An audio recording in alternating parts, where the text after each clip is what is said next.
Hello, hey hi guys. So sorry for the delays. एक के बाद एक कुछ तो हो ही रहा था। हम्म, मेरा कल परसों मींस का रिजल्ट आया था। मींस दिया था इस बार यूपीएससी का, तो एक बार तुम लोगों के सामने चेक कर लेते हैं।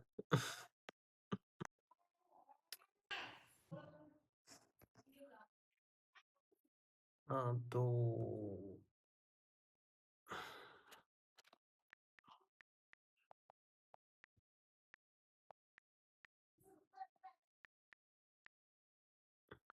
ਹੱਸਦੇ ਚਿਹਰਿਆਂ ਦਾ ਮਤਲਬ ਇਹ ਨਹੀਂ ਹੁੰਦਾ ये ਕਿ ਉਹਨਾਂ ਨੂੰ ਕਦੇ ਕੋਈ मेरा ਤਕਲੀਫ ਨਹੀਂ ਹੁੰਦੀ ਉਹਦਾ ਮਤਲਬ ਇਹ ਹੁੰਦਾ ਕਿ ਇਹਨਾਂ ਨੂੰ ਤਕਲੀਫਾਂ ਨਾਲ ਡੀਲ करना ਹੁੰਦਾ है।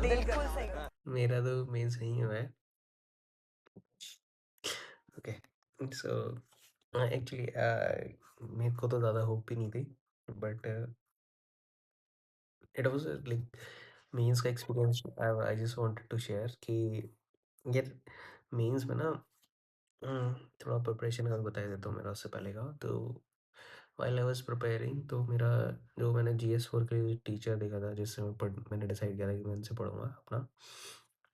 तो तो मींस के बाद प्री के बाद जब मैं उससे पढ़ना स्टार्ट किया, तो ऑल इन ऑल ये था कि मैं इस बार ही अपने मेंस के लिए टीचर्स पे ज़्यादा रिलाई कर गया था। रिलाई इन द सेंस कि यार I was too much dependent on them कि यार वो अपनी टाइमलाइन फॉलो करेंगे तो मेरा सब कुछ हो जाएगा। जीएस फोर तो मैंने पूरा ही छोड़ रखा था कि प्री के बाद कर लूँगा। उससे पहले पढ़ा था मैंने, बस ऐसे ज़्यादा नोट्स वगैरह भी नहीं बनाए थे खुद के, तो I was totally reliant on the teacher. Then what I मतलब लेक्चर्स वगैरह देख लिए, सारे नोट्स वगैरह आई मेरे पास, प्रिंट यहीं से प्रिंट किया था।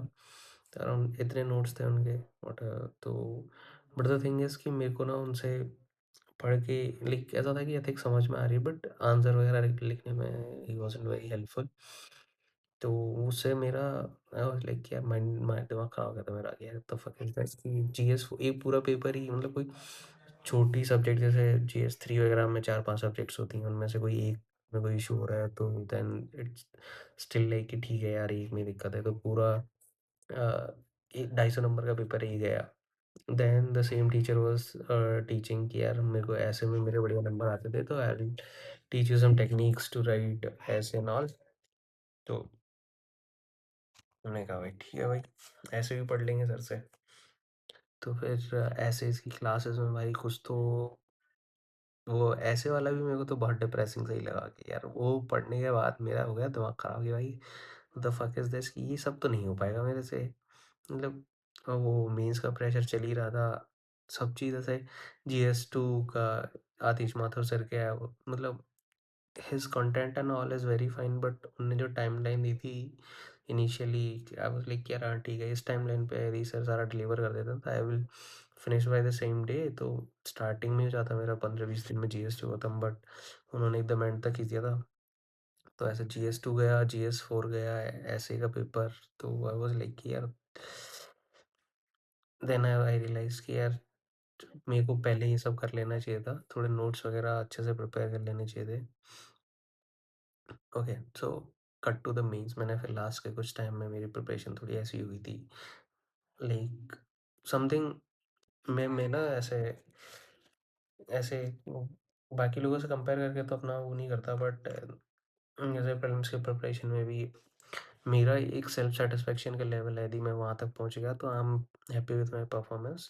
सो परफॉर्मेंस और मैंने जो पढ़ाई की है, level of study have done, तो मेरे को उससे फिर ऐसा नहीं होता कि यार उसके बाद इफ़ आई फेल तो मेरे को ऐसा लगता है कि हाँ ठीक है, कुछ एग्जीक्यूशन में या मेरे में गलती होगी एक पॉइंट के बाद। अभी तो मेरा ठीक है, अब जो भी है कुछ तो मेरी गलती की वजह से हुआ है, मेरे डिसीजंस की वजह से मेरी गलती तो पड़ सही है जो भी है, बट हाँ means cut to the mains की एग्ज़ाम। तो मेरा सेंटर दिल्ली था मीन्स का, एंड पहला पेपर वही ऐसे का पेपर, और ऐसे मैंने उससे पहले एक ऐसे नहीं लिखा फॉर लास्ट ईयर, तो एक भी ऐसे नहीं लिखा। उससे पहले मैंने एक बार एक ऐसे लिखा था, वो भी आधा अधूरा, पूरा तो मैंने कोई ऐसे नहीं लिखा। तो आई वाज तो वही लाइक कि यार मैं तो बहुत ही अंडर कॉन्फिडेंट, मतलब अंडर गवर्नमेंट का मैंने लिटरली कोई ऐसे नहीं लिखा ज़्यादा, ना मैंने उसका कुछ कंटेंट पढ़ा, बस मेरे को 3 टेक्निक्स पता थी ऐसे लिखने की, एक बेसिक पेस्टल वाली, एक सेक्टोरल टाइप की होती है और एक एसटीजी वाली। तो मैं उनमें से एसटीजी और सेक्टोरल से अपना आंसर लेके आया मैं। ऐसे का पेपर मैंने कंप्लीट कर लिया और मेरे पास 1 घंटे का ऑलमोस्ट टाइम बच गया था, 1.5 घंटे में मैंने 2 ऐसे लिख दिए थे। अब आई वाज़ लाइक यार ठीक है भाई, ऐसे मैं लिख दिए, that was very big point for me कि यार मैंने लिख दिए ऐसे कि मेरे को ज़्यादा इश्यू नहीं हुआ। अब आई डोंट नो मार्क्स तो कितने आए, मार्क्स तो बाद में पता लगेंगे। तो मेरे लिए तो दिस मीन्स वाज़ लाइक कि यार हाँ, एक्सपीरियंस तो मिल ही जाएगा, ठीक है। कट टू द जीएस 1 का पेपर, जीएस 1 का पेपर हुआ, ज़्यादा तो कुछ ऐसा डिफ़िकल्ट पेपर नहीं था। जीएस 1 के पेपर में 1-2 क्वेश्चन 1-2 क्वेश्चन रह गए मेरे, 1-2 क्वेश्चन ना ऑलमोस्ट हर पेपर में रहे हैं, तो this is not something new. At least GS 1, 2, 3 में रहे हैं। जीएस 4 अपैरेंटली जिस पेपर के लिए मैं आई वाज़ लीस्ट प्रिपेयर्ड और जिसकी वज़ह से मेरा मेंस ही पूरा खराब हो गया, वो पेपर मैं ऑलमोस्ट जो बोलते हैं ना कि यार सारे क्वेश्चंस अटेम्प्ट करने चाहिए, तो मैं एटलीस्ट सारे क्वेश्चंस में कुछ लिख के आया हूँ। कोई क्वेश्चन एक भी question I didn't leave blank there. तो आई वाज़ लाइक कि भाई क्या ही किया है मैंने इस मीन्स में कि I think I don't know at this point मेरे मार्क्स कितने आएँगे एंड आई एम नॉट, मेरे को मार्क्स से सिर्फ़ इतना मतलब है कि I want to gauge my performance कि यार कितना पानी में हूँ मैं। बाकी उससे ज़्यादा I am not very keen to know about my marks in this mains, क्योंकि मेरी कोई प्रिपरेशन नहीं थी। ज़्यादा जैसा मेरे को चाहिए वैसी प्रिपरेशन तो नहीं थी at least. And but the thing is कि मेरे को एक तो ये चीज़ पता लगी कि यार कितना आंसर लिख सकते हो तुम एग्ज़ाम में। तो मेरे तो यार 3 घंटे का पेपर होता है ना, तो मेरा तो यहाँ तो टेस्टों में जो 1-1 घंटे का पेपर होता था ना, वो भी मेरे को 2 घंटे तो लग ही जाते थे, 2 ढाई घंटे, बहुत टाइम लगता था। तो आई वाज़न्ट इवन होपफुल कि मेरा कुछ होगा पेपर में, बट डिसेंट अमाउंट मतलब 1 आधे क्वेश्चन ही रहते थे मेरे, और वो भी मैं यार मतलब मैं मेरे को आई हैव दिस प्रॉब्लम कि मैं ऐसा ना फालतू, if I don't know some questions very like एकदम मेरे दिमाग में एकदम पूरा नीट एंड क्लियर आंसर नहीं है ना उस चीज़ का, तो I won't be able to, मैं मतलब ये लिखा ही नहीं जाता मेरे से फालतू की चीज़ें, मतलब कि तुम्हें आता नहीं फिर भी तुम कुछ भी लिख रहे हो। यूपीएससी में ऐसा करना होता है कि you don't know all the questions, this is not humanly possible to know all the questions, but you can write some related things या कुछ जो भी है कुछ तो लिख ही दोगे। सारे questions I don't think anyone knows, someone को थोड़ा-थोड़ा वो जो मेंस में भी गैस ही चलती है कि यार इस क्वेश्चन में इस लाइन पे लिख देते हैं। एग्ज़ैक्टली कुछ-कुछ क्वेश्चंस तो ऐसे आते हैं कि यू डोंट नो, और इस बार जीएस2 का पेपर तो इतना ऑफ बीट्स आया था ना, तो लोगों को उसमें प्रॉब्लम्स हुई थी। ठीक है, बट हो गए थे सारे पेपर। ऑप्शनल के पेपर में भी ऑप्शनल के पेपर में तो आई थिंक एक 1-2 क्वेश्चन रहे थे, और पेपर 2 में भी 1-2 क्वेश्चन रहे थे, मतलब 1-2 क्वेश्चन रह रहे थे मेरे, तो दिस इज़ द एक तो ये इश्यू रहा मेरा। ठीक है? तो मेरे को पता ही था उस टाइम पे कि नहीं होगा, क्योंकि आंसर कैसे लिखे हैं दैट आई नो। कुछ-कुछ क्वेश्चंस कुछ आंसर्स तो बढ़िया थे, बट एवरेज ही थे, ज़्यादा कुछ तो था नहीं ऐसा।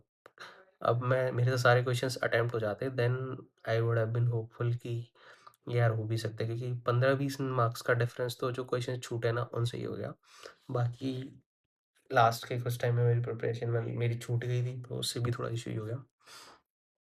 हुँ, तो ये तो हो गया मेरा मेंस का। अभी मेरी चल रही है टेस्ट सीरीज़ फोरम की, तो अभी मैं मेंस की प्रॉपर प्रिपरेशन कर रहा हूँ, एज़ इन प्रॉपर कि टेस्ट वगैरह देना, and then I also notes वगैरह भी बना रहा हूँ मैं, एंड डिसेंट से नोट्स हैं कि मेरा काम चल जाएगा, ऐसे हैं।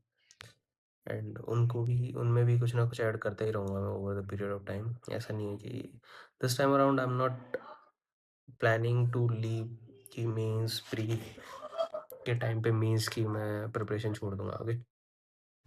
हुँ।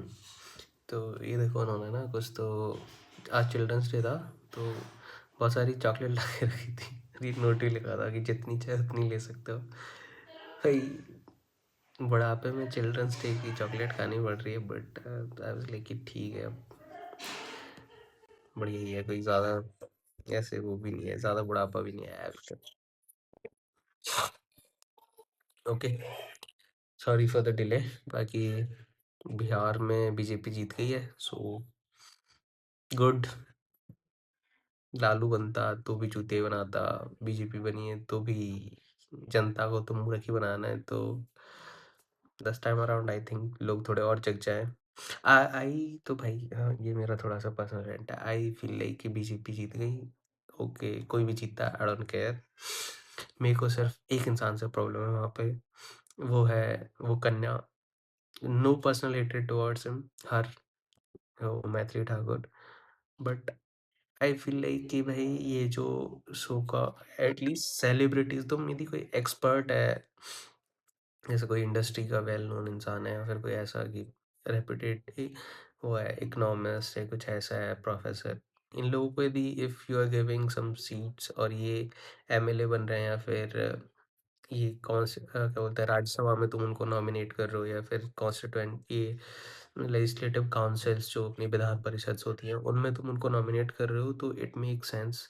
बट भाई ये जो क्या बोलते हैं आर्टिस्ट लोग हैं भाई, आई तो रियली पर्सनली हेट देम कि इनको तो राजनीति में आना नहीं चाहिए। आई एम प्रीटी श्योर जैसे कंगना रनौत खुद परेशान है और उसकी कॉन्स्टिट्यूएंसी वाले भी परेशान ही होंगे कि भाई ये कैसी क्या ही है ये, जो हमारी प्रॉब्लम ही नहीं सुन रही है, गिवन दैट कि यार वो रूलिंग पार्टी से है and he she can get some work done for them because कि पार्टी वहाँ पे है उनके फ़ेवर में, तो भाई कुछ तो करा ही देगी, रूलिंग पार्टी की एमपी है। बट नथिंग भाई, they don't have any attachment to the like people who have voted for them. Same will be the case for this Maithili Thakur. Once again, no personally hatred towards her, but I don't think कि you should give any votes to any artist. किसी को नहीं देना चाहिए भाई। They don't know shit about politics and they will not do anything for you. वो उनकी attendance देख लो तुम, जो भी करना है, जो भी देखना है देखो, but please stop voting for. तुम पार्टी को वोट करो जो मतलब दुनिया भर की जो भी जितनी भी लाइन्स है ना कि जो भी गलत है, सही है, उन पे वोट करो, बट डोंट ये नेता भाई मूर्ख भी बनाते हैं ना, थोड़ा बहुत 2 पैसे का काम तो करा देंगे, कुछ तो कि राजनीति तो कर लेंगे तुम्हारे एरिया के बिहाफ़ पे, इनसे तो राजनीति भी नहीं होगी, दे वोंट डू एनीथिंग। उनको उसका पूरे चुनाव का एजेंडा बस अपने उस कॉन्स्टिट्यूएंसी का नाम चेंज करना और कुछ नहीं भाई। I was like and she is so young अभी भाई, उसको क्या उसको पॉलिटिक्स का पी भी नहीं पता होगा, उसको बस कि हाँ ये कि महिलाओं के लिए कि यार एक तो लेडीज़ है और बीजेपी से है, तो एक नया चेहरा डाल दिया और उसको उसी बेसिस पे जिता दिया और मुद्दा भी ऐसा दे दिया कि हाँ। और दूसरा she sings very religious songs and all, तो वो भी है, बाकी तो भाई आई डोंट नो। ये मेरा पर्सनल ओपिनियन है, very very personal opinion. There is nothing. Okay, so sorry for the disturbance, थोड़ा-सा बैकग्राउंड नॉइज़ है बट क्या कर सकते हैं। चलो, बाय-बाय, शब्बा खैर, and I'll try to be very consistent with the blog and my mains preparation going forward. See you.